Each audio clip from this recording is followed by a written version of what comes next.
Hey everyone, welcome back to the More For Me and You podcast. This week we have on filmmaker Chaysen Beacham, and we get the chance to talk about his new film, What We Find on the Road.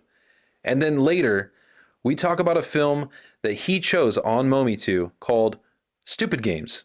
It's a fun little indie horror flick, and you're going to love it. So with that said, let's go ahead and jump into the episode. Yeah, that's right. You're tuning in to the More For Me and You podcast. That's real interviews, real movie reviews, real people, real journeys. If you real, lock in. I've been working all night, early in the morning. If you hustle high, hustle, you can never waste a moment. That's more for me and you. That's more for me and you. That's more for me and you. That's more for me and you. Let's go. It's so cool to just connect with you in person. Again, after what? It's almost been a year. Really, since the premiere. March 22nd. Wow. Was the premiere of Stupid Games. And we got a chance to meet there. Yeah. Just a great film. And we'll get the chance to talk about that a little later because it is a good film though. Well, the one thing I'm really excited that we get to do later is obviously we talk about a film that you chose on Mometu, and you chose Stupid Games, which is where we met. So I love that. Yeah. But before we get into that, I mean, I'd love to get to know a little bit about you, if you're okay with sharing that. Yeah. Where should we begin? Let's go all the way back. But no, like I was born on a cold August. No, I'm just joking. I was born in June. Born in June, not in August. It could have been cold in June. It could. Well, no, not where I'm from. No. Yeah. Well, let's talk about that. I mean, the South. I can tell you're not from LA because you're really nice. Thanks. So you're not a typical Angelino who got a little grit to him. That is wearing off though. I must admit, like LA is crushing my soul. No, I'm just joking. You're transitioning a little bit. I know. You're starting to. Have you flipped anyone off while you're driving? No. Have you honked at anyone? Yeah. Okay. I literally honked at someone today because I was just like, the light goes green, yellow, red, and then they went, and I was just like, okay, I guess that's what we're doing. We're just not gonna move. Always got to wait a second. You Yeah. gotta wait for people to get that last little moment to run the light. I think that's something that people that aren't from LA are pretty weirded out by. 100%. You pull up to a stoplight in any other city, and it's like, oh, it's green, go, right? It's yellow, quick, go faster. Red, dang, I missed it. In LA, it's like green. Is it green?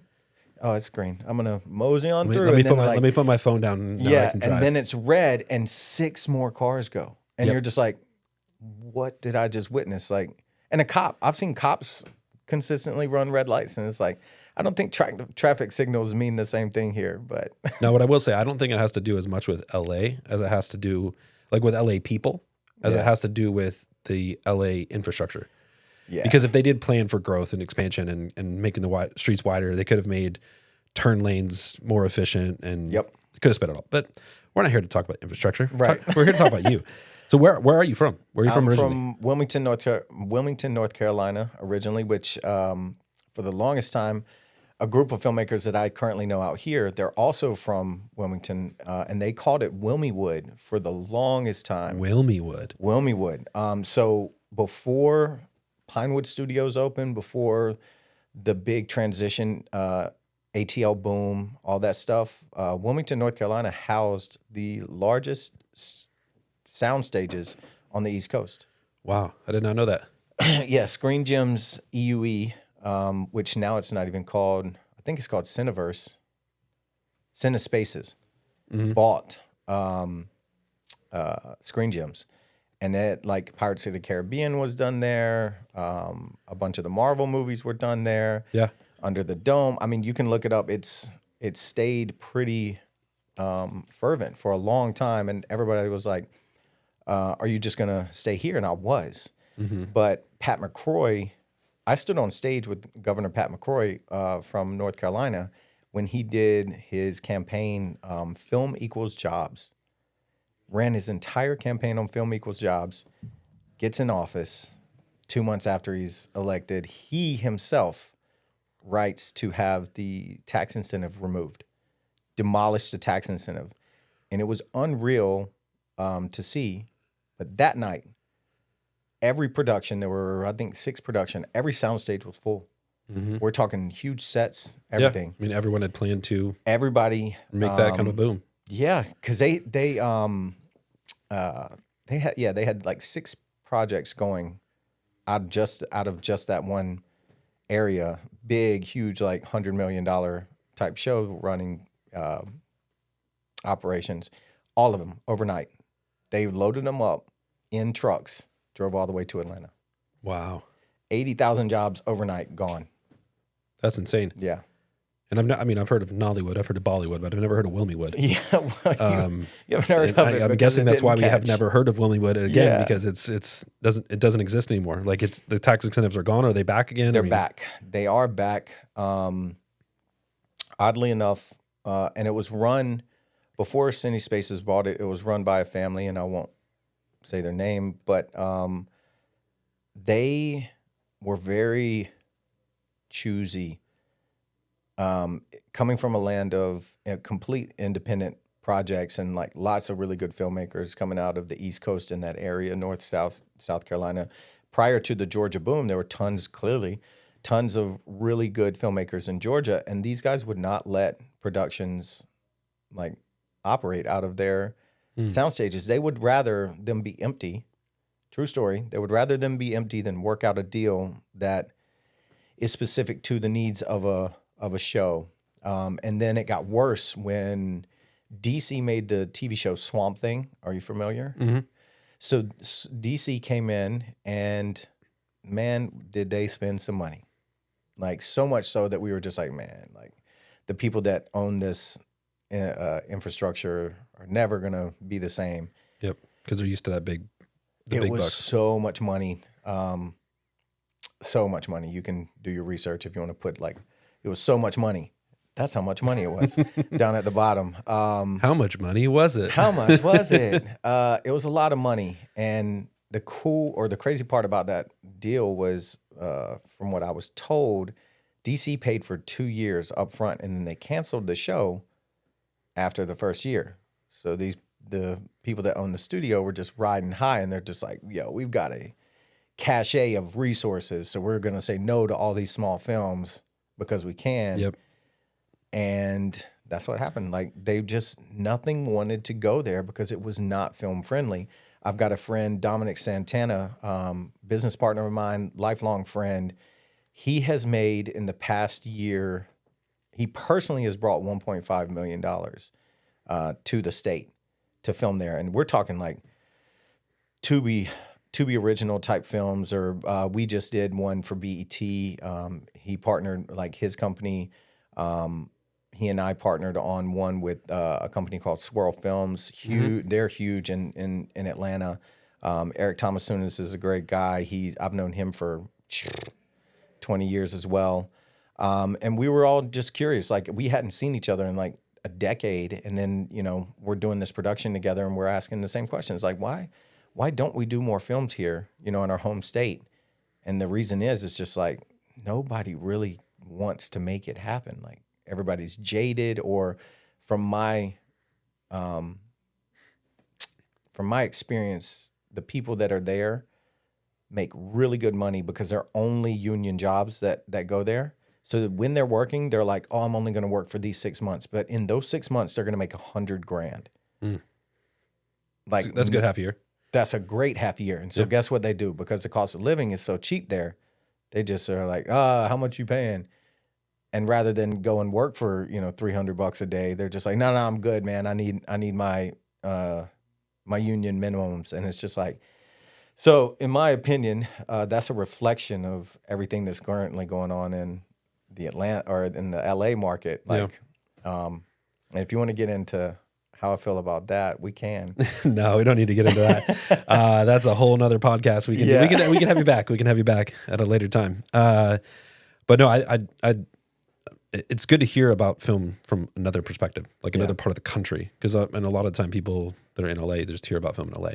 And I think, especially now with so many people leaving and making content all the other places, just finding ways to survive as a filmmaker, we're hearing more and more about not just indie filmmaker journeys, but also about like where they're making films and seeing the different tax incentives that can come out of it. I mean, it's not something that it's it's been around for a while, right? Tax incentives to shoot different places, but I feel like we're just hearing more about it.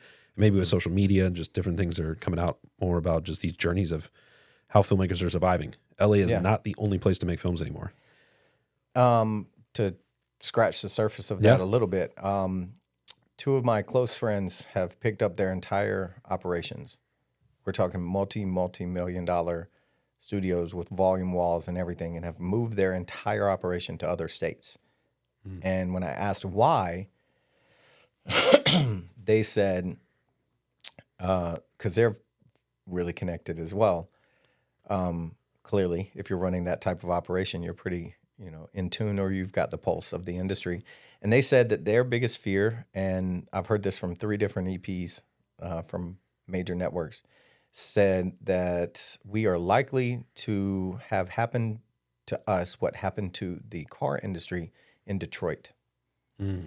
Detroit held the, they were the mecca for a solid 35 years, 40 years, or maybe even longer. And then once other tax incentives started presenting themselves in other states, and there was like, oh, there's actually an infrastructure here, everybody bounced. And that's what we're seeing. Like, I think Variety just did a report, and less than 5% of all productions that are in the U.S., less than 5% are actually being filmed in L.A. Wow.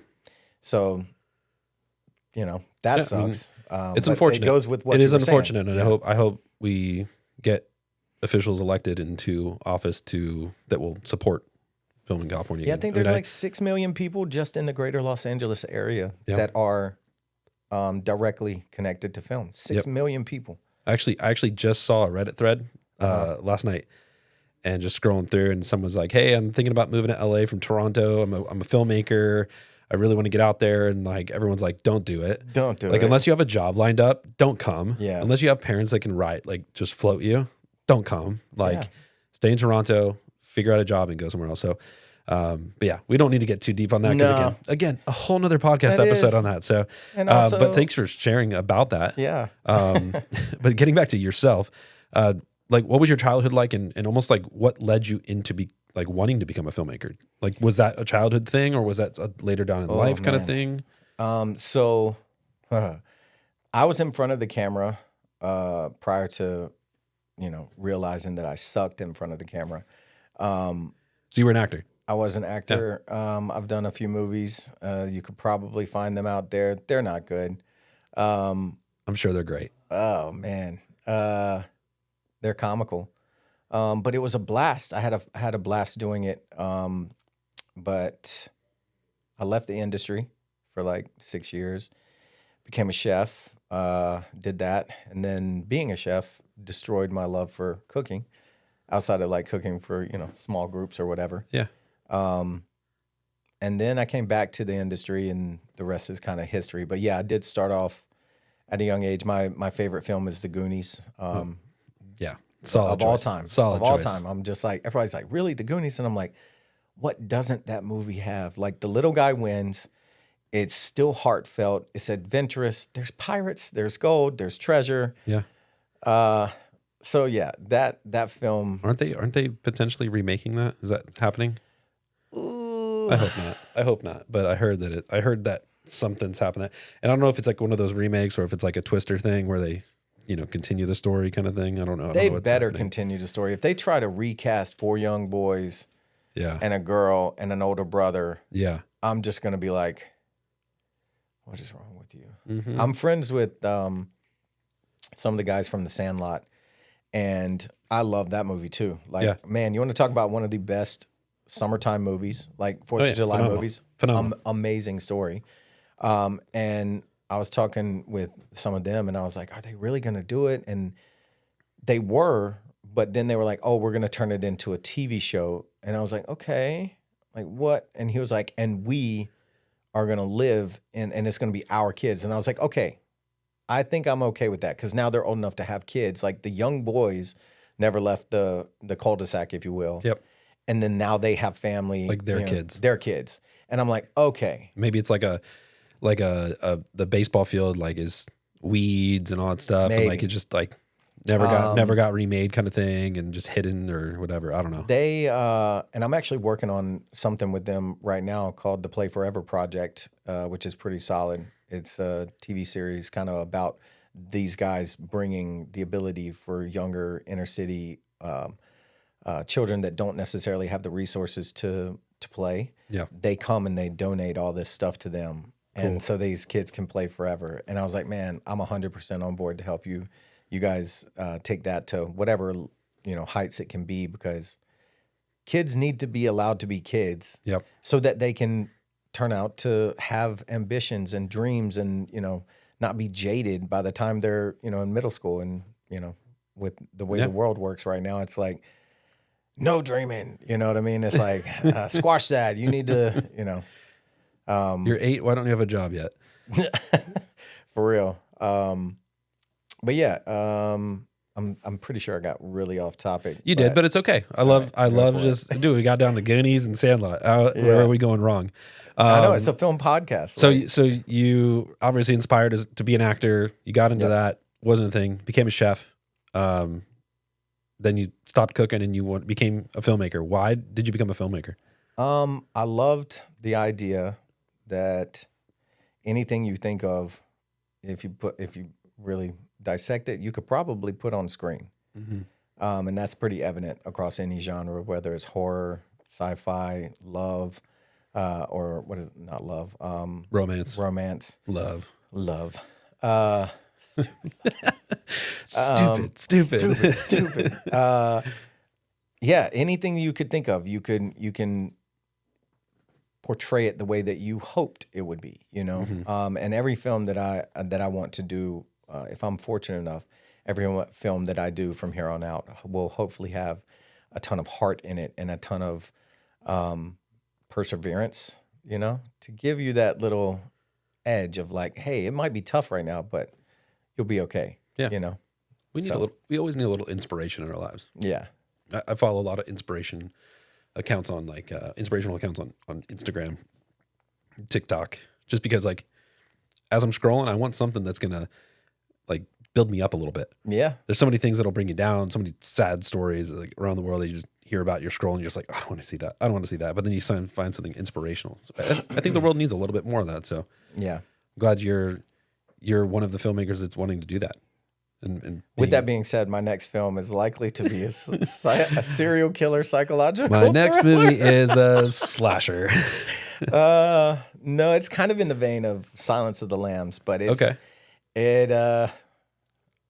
it's kind of in the vein of Silence of the Lambs. So it's a bit twisted, but it also addresses. I don't even know the word for it, but you've clearly had this thought of oh my gosh, now I see what my parents were like. Oh yeah. As TikTok and Instagram and all these social media platforms have gotten to the heights that they're at. I'm sure that's how our parents felt when computers and they're like, what? You can talk to somebody across the, and they get jaded, or they're just like, oh man, I remember the good old days. And the good old days. I found myself. I remember when I had to walk school both ways uphill in the snow, barefoot. So I've tried to. So this film is a juxtaposition of media. So the film is called The Influencer, and it's about a serial killer who his victims that he claims are influencers that he thinks are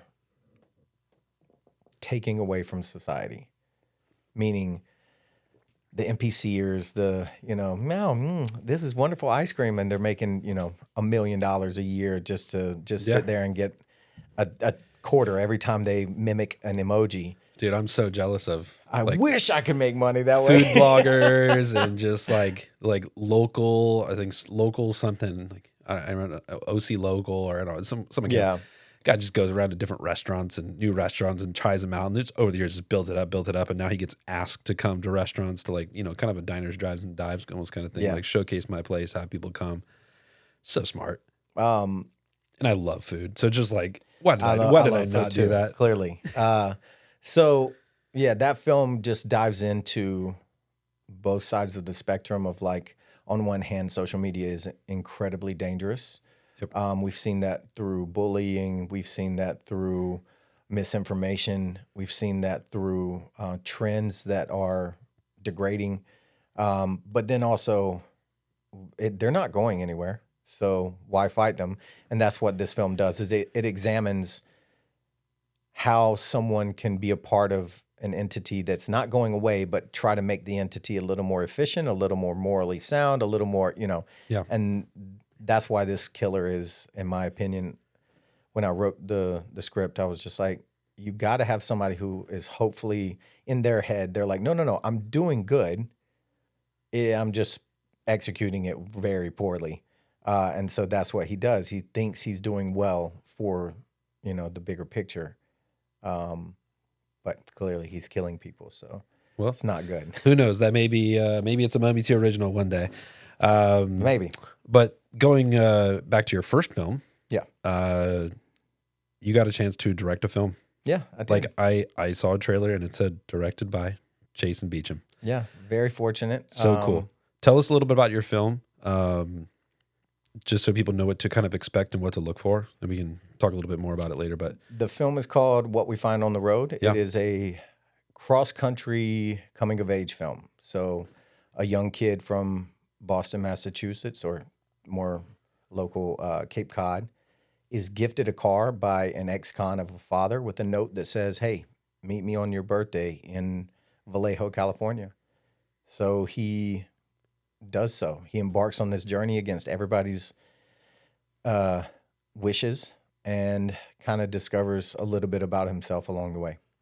so cool. The first question when I watched the trailer, I was just like, what's in the box? I did not write this film. Bill Haney wrote the film, and it's so funny because the project that I did a short film right after this, and there is a box in it. And I was like, oh my gosh, I have a problem with boxes. I was like, Seven must have really made a lasting impression on me because, yeah, when you're, to anybody that's interested in watching the film, it is about the car and this boy going across country to meet a father who is an ex-con who went to prison for drug running and a number of, felonies. And in the trunk of this car, as you saw, there's a large steel box that's welded to the body of the car. You cannot open it without cracking a blowtorch, Yep. on it. And so, yeah, when you're like, what's in the box? I think that's kind of from my depiction or my understanding of it and how I wanted to portray it is does it really matter what's in the box?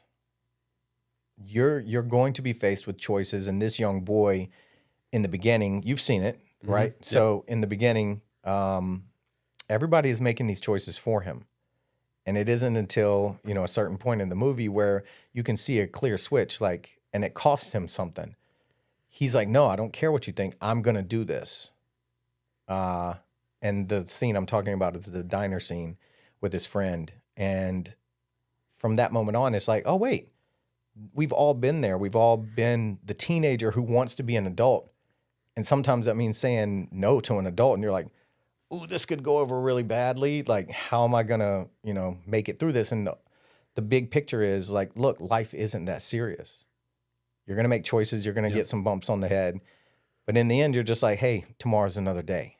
So things I wish I knew as a high schooler, and so I wish in high school, I wish someone would have taught me, because when I was in high school, everybody was like, go to college, get a degree, get this job. And then, we're promised. step.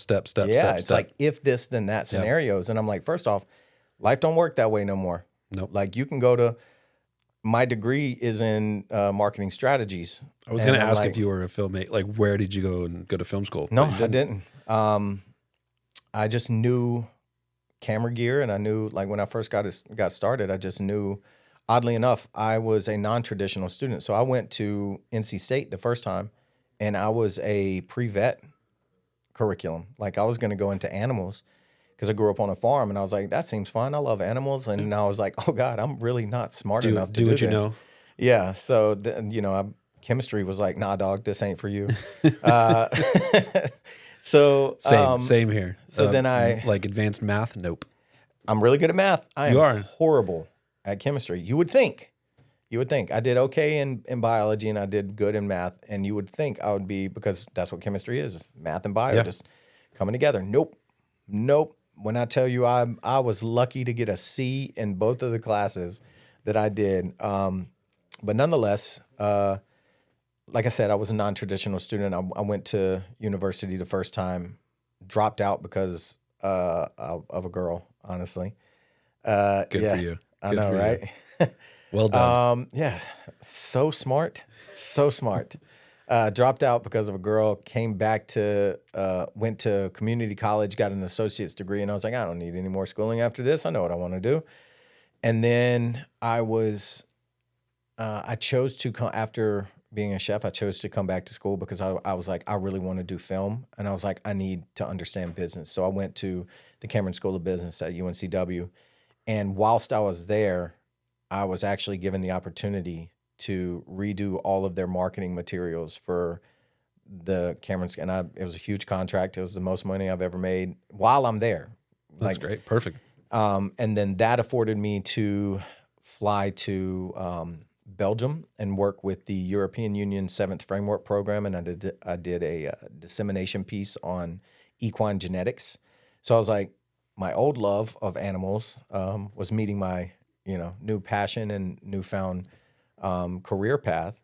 And so I did that, and that went really, really well. And then one of my mentors was like, hey, and this was 8 years ago. One of my mentors was like, hey, do you want to come out here and actually do film for real rather than doing like commercials and, docuseries and documentaries and all this other jazz?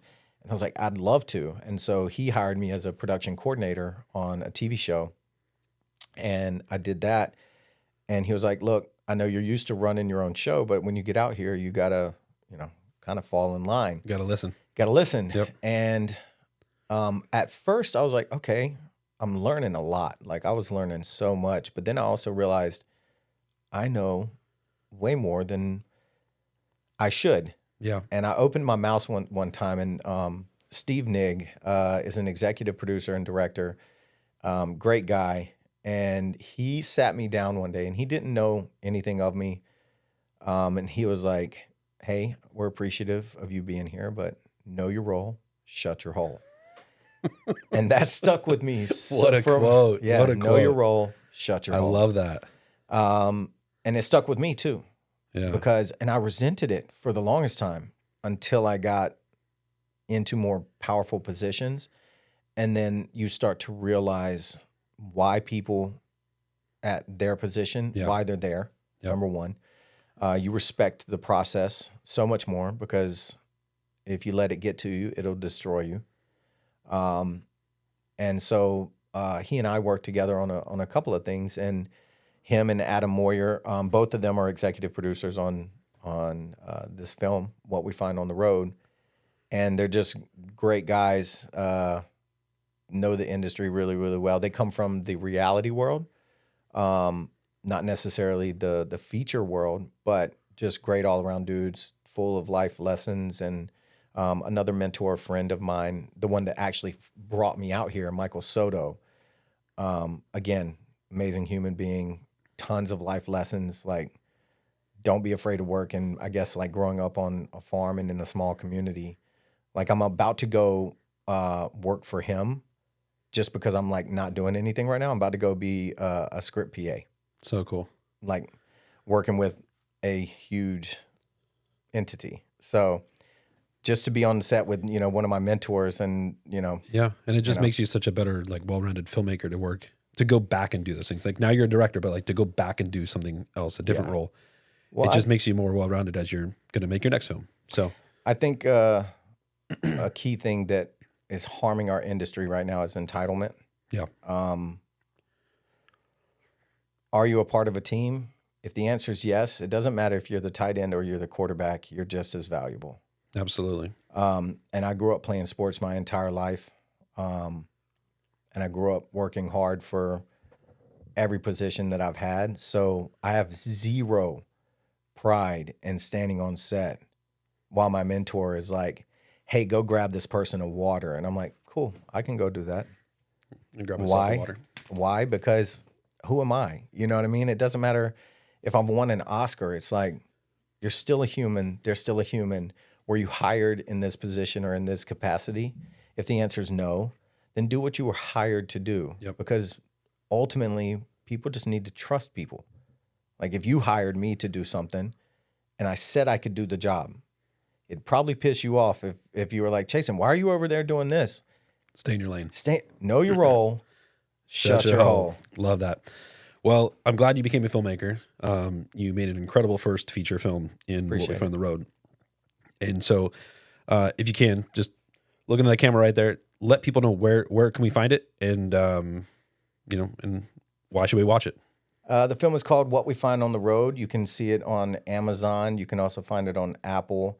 And if you're in the air, there are a number of airlines that it's playing. It's also in, I think, 13 other countries right now. So, yeah, it's no longer in theaters. So Awesome.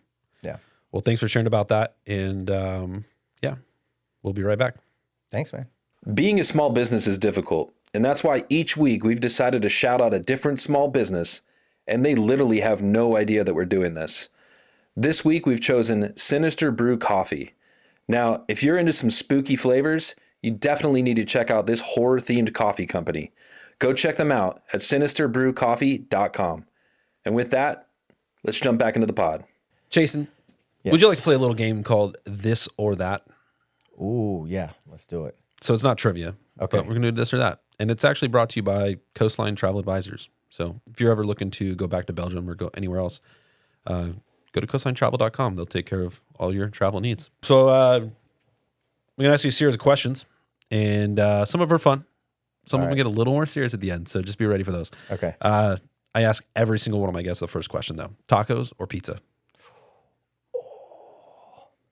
It's a tough one. Okay. Can I ask you a question? You cannot phone a friend. Tacos as a whole or pizza as a whole? Pizza as a whole. Pizza, all right. I'm a tacos guy, so Yeah. I love tacos, but that's also my Man. time from San Diego. So I if lived you in would have San Diego said for 5 years. if So you would have said soft tacos or street tacos versus pizza, just as a whole. then yeah, pizza probably. Then you got pizza, you got deep dish, you got you got New York style. So there's so many different ways. We talking John's Bleecker? Like, what are we talking about? The mountains or the beach? Mountains. Mountains. I love that. I'd take a lake over the beach any day of the year, man. My man. That's probably your East Coast showing. Yeah. Wine or beer? I don't drink, so probably wine. Okay. Yeah. We'll go 0% beers Yeah. and no alcohol. I love it. Yeah. Good life choice. Takeout or cook a meal? And that's really funny because I did not know that you were a cook before. So this is great. Cook a meal. Cook a meal. Yeah. I'm about that too. I love cooking. Tomato or tomato? Tomato, bro. Tomato. We're not from the UK. Just Tomato. just a simple ask. Bring someone or be a +1? Bring someone. Yeah. It's For kind of sure. fun to be a +1. Like when you don't know anyone at the party, it's kind of fun sometimes. That's true. You mentioned DC before, but Marvel or DC? Marvel. Yeah. DC pays too much and ruins industries. Listen to earlier in the episode for that part.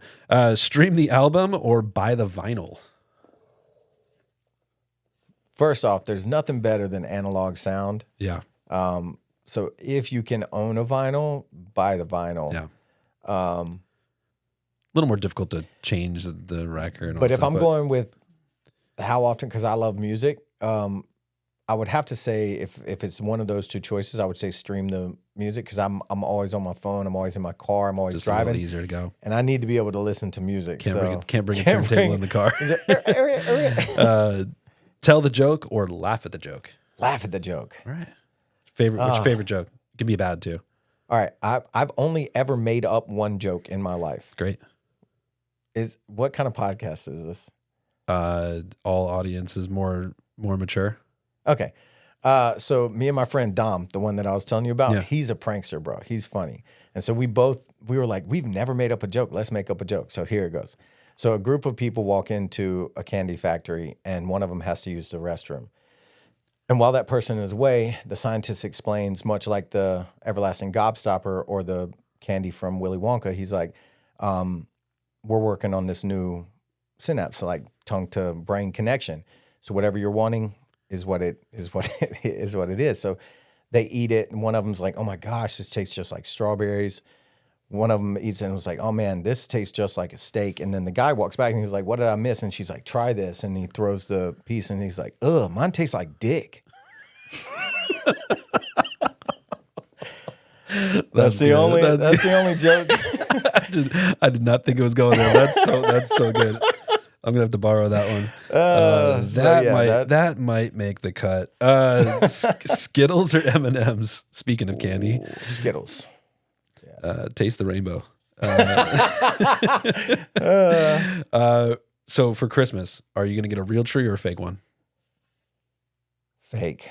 Fake. Yeah, I can't So deal much with easier to deal with. Can't deal with the bristles. Yeah. You just touch it and it just goes like all I over have the a ground. toddler, so it's just- I love the smell though. it's true. But you can get candles for Yeah, that. you get a candle. You know. You get to do an international film. Are you Okay. filming it in Italy or Bali? Italy. Great choice. Phenomenal wine. But I've Bali would be. I've never been to Bali, but I've been to Italy, and I spent 2.5 weeks there, and I loved it, bro. You wanna Bali talk would be about nice though. they're just nice. Italy, they're nice. The food is amazing. true. Oh my gosh, Very true. You're going with Woody or Buzz? Buzz. Yeah, To infinity. just because he's a goof, man. He's like nothing he does is like none of his world is real. Like think about that. Yeah.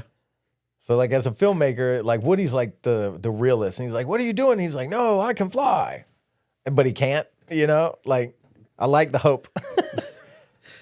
This is actually, you're getting a little deeper now, but this is not so deep. But East Coast or West Coast? You're going to make some people real mad when you choose. I know. West Coast for culture, East Coast for family. So I'm going to go East Coast. East Coast. Yeah. Family takes the cake. Yeah. Who should have won Best Picture in 1999? Shakespeare in Love or Saving Private Ryan? Saving Private Ryan. But guess what won? Shakespeare in what? Love. Shakespeare in Love won Best Picture in 1999. Yeah. But it's like the most controversial. Yeah. Shakespeare in Love or Saving Private Ryan? I don't care what you say. Saving Private Ryan is arguably the best or in the top. It's 100% in the top three how did that best not win? war movies ever. Yeah, Like- 100% agree. So, one director's body of work must go. Oh, God. No longer The whole exists. body. The whole body of work. Everything gone. Spielberg No, or he's staying. Scorsese? Spielberg is my favorite director, so bye Scorsese. Sorry, man. It's such a hard decision, though. It is because you got Departed, you got like, oh my God. Yeah, and now going to you. Who's going to compose your next film? You get to choose one of these two people to compose your next film. Is it going to be Hans Zimmer, or is it going to be John Williams? That's funny because I'm actually working with Raul. He's Hans Zimmer's digital instrument designer. So he builds the sounds that he uses. With that being said, there is no one better than John Williams. Sorry. It's your choice. It's this or that. It's okay. There's no wrong answers. Here's why. John Williams said he's never doing another movie again. So if I get to be that next movie, cool. Because Hans Zimmer is going to keep working. Yeah. So my next movie could be Hans Zimmer. But yeah, I already threw the card. John So I'm not Williams. sure if you saw it, but would you rather win Best Picture or Best Director? Best Picture, hands down. You're a I don't team care player. about. You're a I team don't player. care about myself, bro. If I love that. everybody can eat, done. Because let's be honest, if you win Best Picture, somebody should be talking to you about Best Director, anyways. So it's like, Sure. at least I did. Look, You I should might not be you the should best up for it. director, Yeah. but I did my job. True, absolutely. You have to remake one of these films, and it's so funny because you actually mentioned one earlier. Okay. Seven or Fight Club. Oh my God. Mm-hmm. In my opinion, 7 is a perfect movie, and doesn't lend itself to exploring, because there's only 7 deadly sins, and Kevin Spacey walking in and saying like, I did this. Like, that to me is one of the best reveals of a criminal ever. Blood on his hands, walks in and goes, I did this. Good luck trying to stop it. That to me is amazing. Fight Club, on the other hand, because of the schizophrenia, I think you could explore other opportunities and still make a good film, even though Fight Club is arguably a perfect film too. So I love it. I love getting this insight as from a director, like from a film. So I would say I would attempt to remake Fight Club. Fight Club. What movie should people go watch next? What We Find on the Road, Okay. or What We Find on the Road? Oh, What We Found on the Road. All right, let's go. Let's go watch What We Find on the Road. Let's do it. Thanks for playing, man. I appreciate you. Promoting your podcast is not easy, and that's why each week we've decided to promote a different podcast that we think you'll enjoy. This week we've chosen the How to Barbecue Right podcast. Join YouTuber and master chef Malcolm Reed as he talks about his tips and tricks on the grill, smoker, barbecue, you name it. Visit howtobarbecue.com the next time you're looking for a new recipe to impress your friends. And with that, let's jump back into the episode. We kind of had a little bit of a task that was given to you. Go on Mometu, Yep. find a movie. Yep. Let's review it. Well, Stupid Games, without a doubt, is what I'd love to talk about for a number of reasons. But Danny Abraham is a friend of mine and a phenomenal producer and filmmaker. So I'd love to dive into that if you're okay with it. I mean, we plan to, so let's do it. Why not? All right. I've seen it so many times. I was about to say, I think I've seen it 3 times now. And what can I say? What can I say about that? The execution of that film. I think George Lucas says it best. He was asked a long time ago in an interview about restraints, budget restraints, and everything. He said, "Well, every project is under a budget restraint. If you're given $50 million, they want to see $100 million. If you're given $50,000, they want to see $500,000 worth of production design or production worth." So, given the restraints that she was under, I think she perfectly executed an idea from page to screen. Yeah. So we have obviously co-directed Danny Abraham, Yep. Nicholas Wendell. Yep. Danny also produced it, mm-hmm. and then Tanner, who wrote the story, turned out the story in about 3 days. I know. And this film was made for. Do you remember? Yeah. What is it? Go I ahead. think it's $7 grand, $8 grand, $10,000. $10 grand. Okay. Nick will say 9,500. But if you who are listening have not seen it yet, here's the trailer. So, how do you boys all know each other? Oh yeah, so Rex and I were college roommates, and Stanley and I go way back. To eating good food. To beautiful people. To playing stupid games. Cheers. Oh my God. They better not put us on the same team. I bet we'd be unstoppable.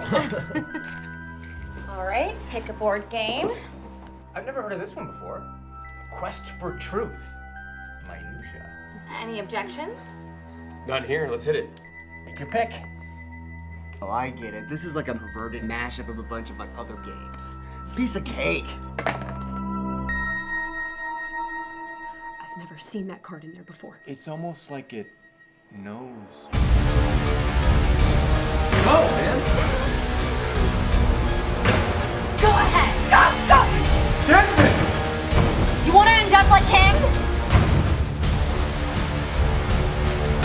We have to finish the game. Open the door!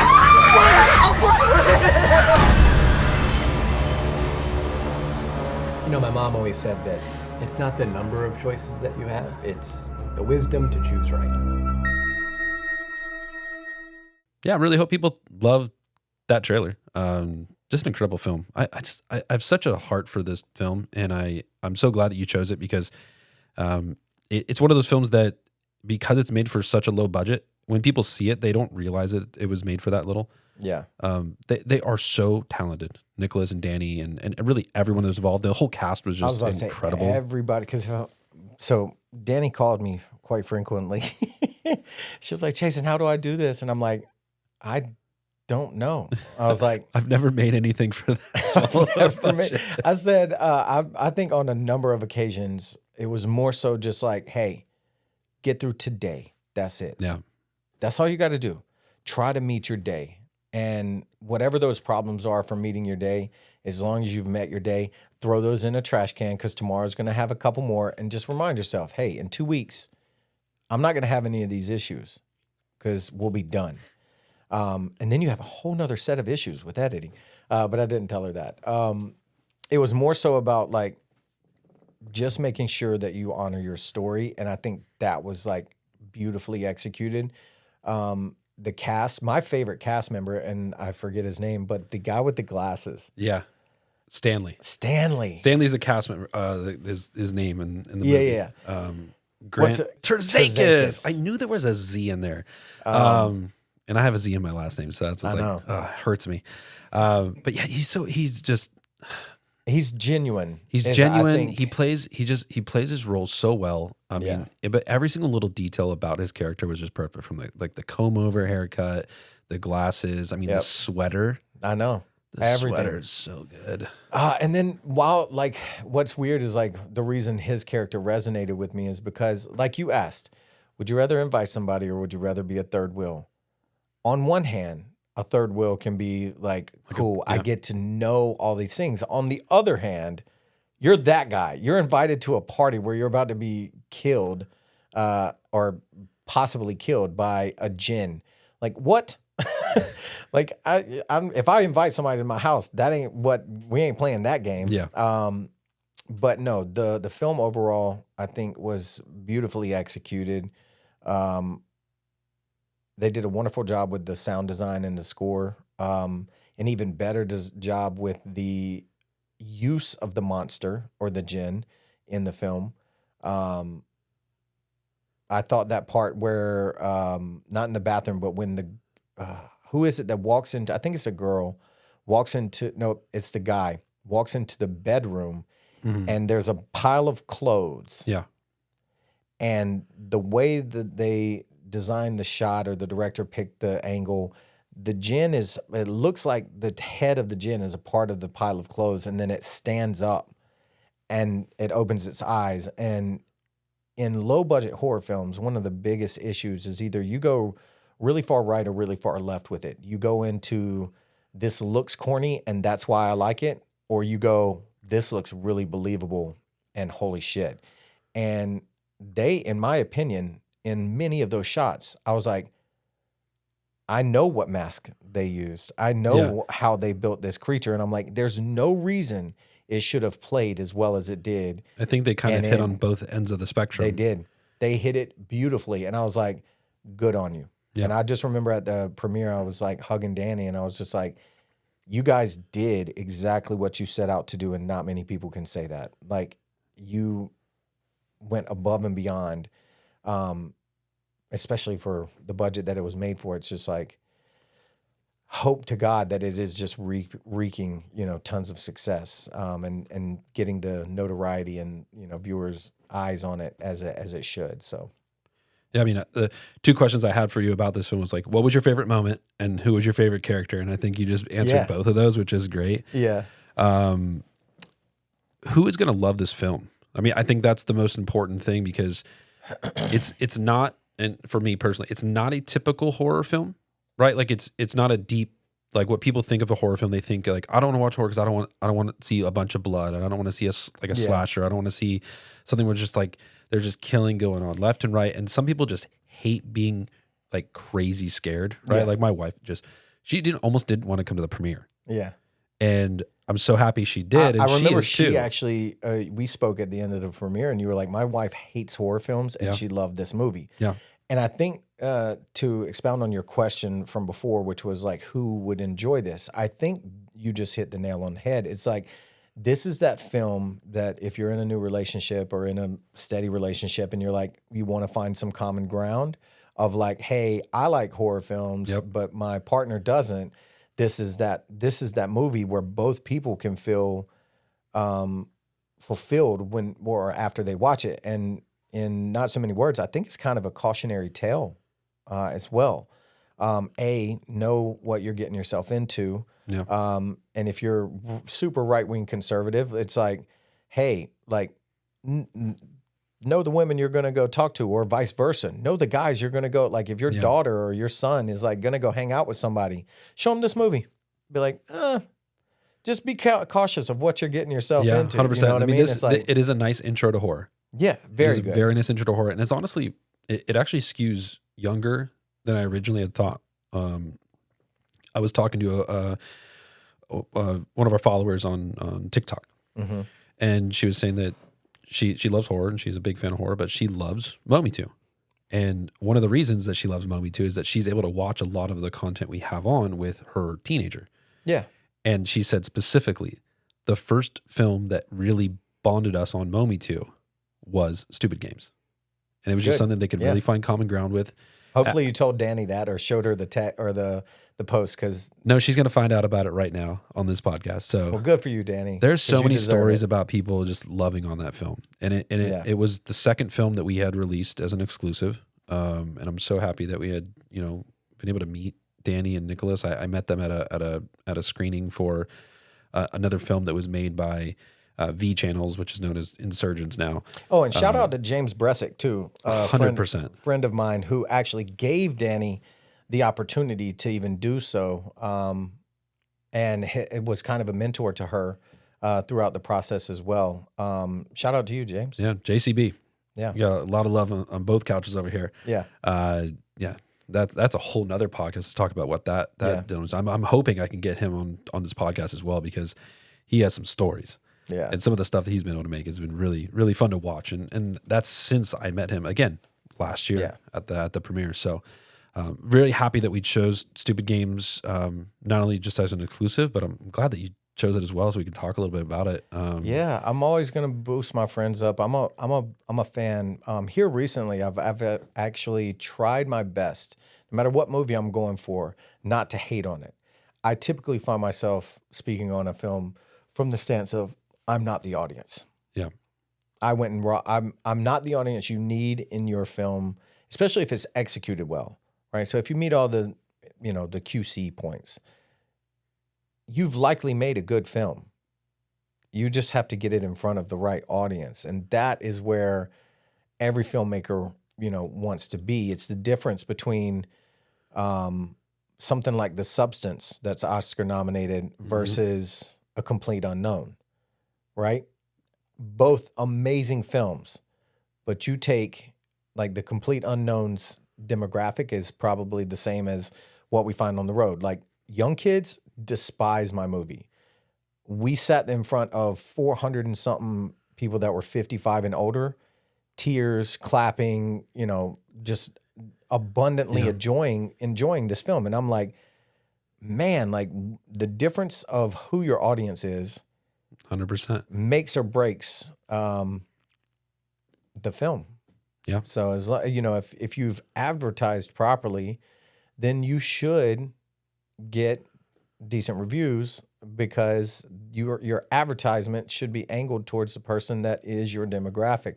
And nowadays we see, and you know this, you advertise to everybody. Like, advertisements in general are meant to, that's why, you don't have red band trailers playing on every station. It's like, it's the green band trailer that keeps stuff out. And it's like, no. If you're honest about the movie, have you ever seen honest trailers? Oh, you guys got to go see that. Honest Trailers is one of the most hilarious. Okay. It breaks down every movie, and it's like, no. You really want to know what's happening in this movie? And then they break it down and they make a new trailer.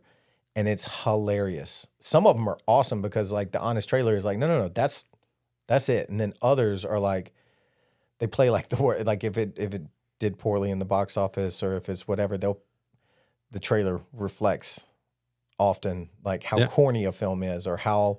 I actually don't like trailers. I'm more and more against trailers now, like as a filmmaker, because I'm like, there's a part of me that wants to know zero about a movie and then go in and enjoy. Trailers need to be teasers. Yes. And I feel nowadays when you see 2-minute trailers, You know the whole movie. You're telling so much more about the film than you should, unless it's done right. Yeah. I think, I truly believe, and I feel like every filmmaker needs to make sure that their trailer is 60 seconds or less. Yeah. I think that should be industry standard. I think And so even too. if you want to do a second trailer, that's okay, because typically portions of it are going to carry over one way or the, to both. Yeah. Right. I agree. But like teasers, because we want the audience to be so excited about, like, or just intrigued that they're going to go watch it. And I feel like sometimes I see a trailer, I'm like, yeah, I'm good. Yeah. Like, I know too much about it already, and that's just not, no. What's one of your favorite films? Favorite films of all time?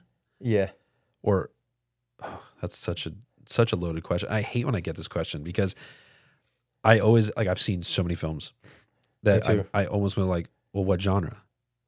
That's fair. Because it's the question almost like this year. It's like you just mentioned, The Complete Unknown and Substance. Like, Right. how can we judge those two together? I don't get how you can judge those two either, because what are you looking at? What's your spectrum? No, What I get it. Like, And who's judging? Because Yeah. each individual person has different things that they like about different genres, and so like the audience members for Substance versus Complete Unknown could not be further separated. Like, 100%. oh my gosh. So that's when I get that question, it's like, I love comedy, right? Yeah. But I also love war movies, Mhm. and not like war as in like World War movies. I'm talking more like epics, like Bravehearts and the gosh, I'm totally blanking on the name now, but with Tom Cruise. Edge of Tomorrow. No, Tom Cruise. World of the Worlds. Last Samurai. There we go. There we go. But like those movies like that, they're so impactful. Some of them are true stories. Some of them are just Right. kind of based on true stories, or some of them are just completely made up. But like, I love those types of movies as well. But I can't hold one I know. in a better bucket than the other. And so but when I get to, when I think about like my friends and growing up in high school, and like that was all comedies and just quoting like every movie possible, like quoting Wedding Crashers and Old School and Office Space and and Anchorman and I think just that's one all of the those different greatest films. pastimes with any close group of friends is like being able to be in a moment and then like throw in a hey cable guy, like anything that resonates between the two of you that is indicative of that moment, and you just have a good laugh. Like that to me is what film is about. And It's it doesn't matter that if it's any situation, if something just was a bad choice, it's always for me, I'm just like, oh, Milk was a bad choice. And it's just like, Milk I was a bad always go back choice. to it. So Yeah. again, it just depends on the film. Yeah. Like there's so many incredible films that I've seen over the time. So I never been able to say like, I can just pick one. okay. Well then, And I think it's just depending on the situation. this you might be able to pick. Go ahead. this. What's your most quoted movie? Oh, Mine's probably Dumb and Dumber. Dumb and Dumber's up there. And I think maybe with my brother, Dumb and Dumber. Yeah, I mean, Old School. Okay. I think with friends, Old School. We're going streaking. Yeah. Bring your green hat. Yeah. Old School's there up there. Office Space though is up there. It's just Space is a phenomenal movie. it's but then all the Adam Sandler films, Billy Madison and Big Daddy. Like That is now being like correct. having a toddler now, just like I Yeah. think of Big Daddy and it gets me every Wear single whatever time. you want. Yeah. So true. Like Really? You're I've gonna go gone through outside like in that? 3 different Okay. shirts in the morning. I'm just Yeah. like, wear whatever you want. Like Yeah. it's fine. It's daycare. Before we get out of here, I have this gift for you. Oh, thank you so much. Got a Mometu box for you with some popcorn in there.